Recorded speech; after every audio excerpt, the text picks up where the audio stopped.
दंडोत प्रणाम. सर्वज्ञ श्री चक्रप्रभूंनी अनादीचे व नित्य 4 पदार्थांमध्ये प्रपंच हा सुद्धा नित्य व अनादीचा पदार्थ सांगितलेला आहे. आणि यामध्ये साधारण 2 प्रकार येतात, एक कारण प्रपंच आणि एक कार्यप्रपंच. तर जो कारण प्रपंच आहे त्याचंच व्यक्त स्वरूप म्हणजे कार्यप्रपंच आहे. आणि जो विस्तारला जातो त्याला प्रपंच म्हणतात, म्हणून कार्यप्रपंचाला प्रपंच म्हटल्या गेलेलं आहे. हे साधारण आपल्या पंचमहाभूते 3 गुणांपासून प्रपंच तयार होतो. पृथ्वी, जल, अग्नी, वायू, आकाश ही पंचमहाभूते आणि त्रिगुण रज, तम, सत यालाच अष्टधा प्रकृती म्हणतात. आणि अष्टधा प्रकृतीलाच कारण प्रपंच म्हटलं गेलेलं आहे.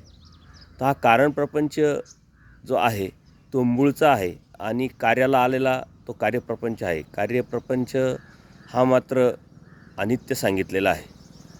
आणि तो प्रपंच जर आपण समजून घेतला तर इथं काय आहे, आपलं काय आहे आणि आपण कशातून घेतलेलं आहे हे आपल्याला लक्षात येईल.